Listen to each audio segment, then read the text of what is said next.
Greetings, folks. I hope you and your families are getting prepared for tomorrow's snow day. I wanted to take a moment as I'm working my way through your papers from last week to acknowledge some of the nice things that I've seen so far in reading them, and I wanted to share them with you with students' names removed, just so that you could see maybe some of the ways your peers are attacking the questions. The first paragraph I'd like to look at with you is an introductory paragraph.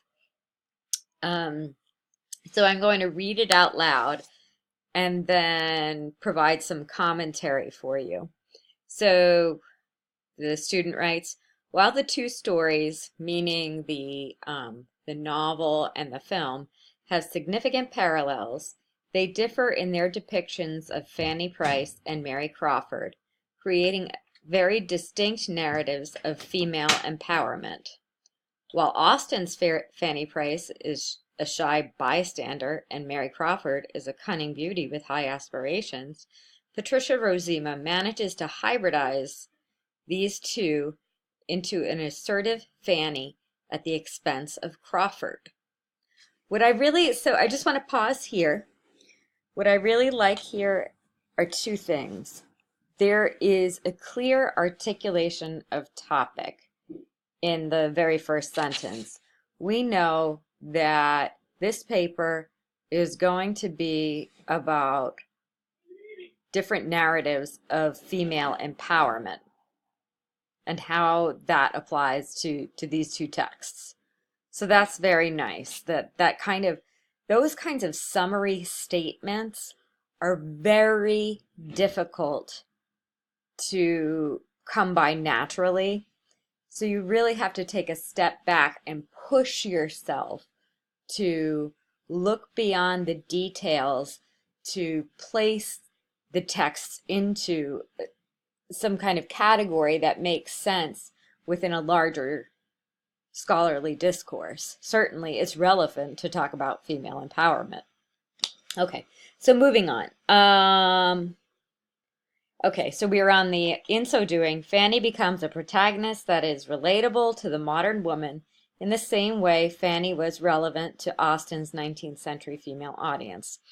The movie provides us with what some consider Jane Austen's progressive views and transforms Fanny into a liberal character in an effort to modernize the author. So there's some really nice specificity here. I mean, the writer is not getting into the exact examples of how Fanny is modernized, but we know that this is a direction in which the paper is going. Then comes the debatable point. The result is that Fanny becomes two Austen characters at once, and the original moral of the story is lost to a story about an independent woman determined to fight for her rights of love and dignity. Okay, so this is the point of contention, really.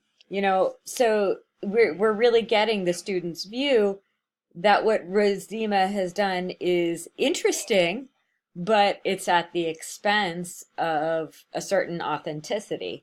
So like we know the direction that this paper is heading. We know that maybe that the writer is going to be a little bit critical of Rozema. So I really like that overview.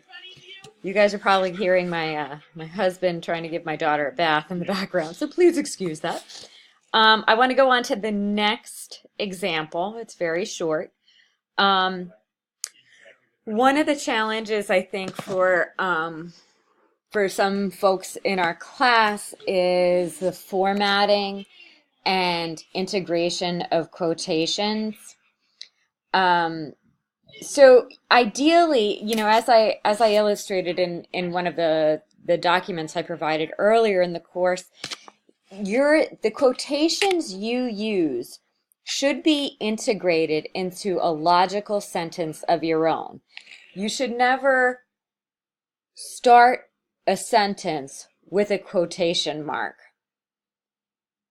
you should always start a sentence identifying the speaker of the quotation that is coming. So take a look at what this student did. Okay, the she here is Fanny.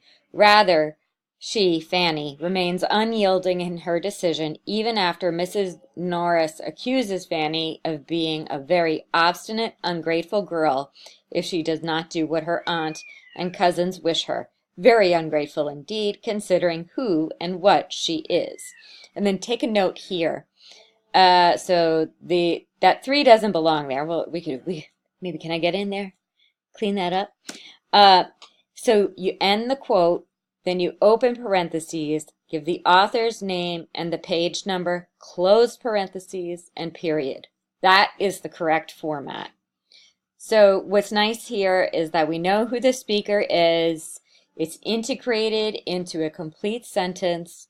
Then the writer goes on to say this.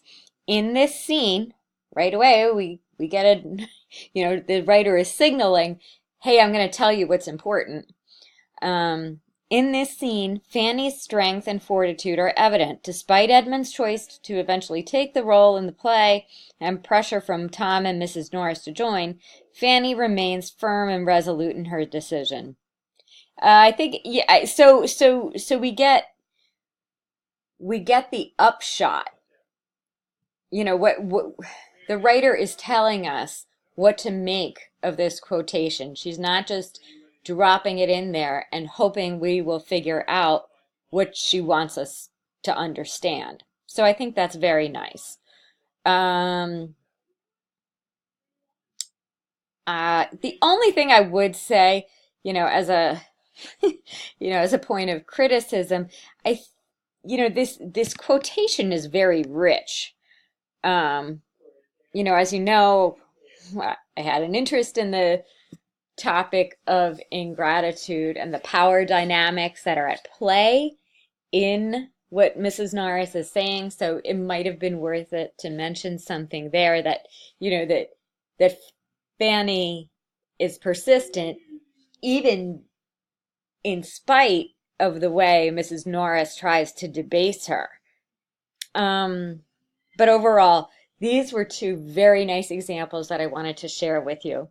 I'm still working through some of the papers that were submitted a little later. I'm on them. It's going to happen.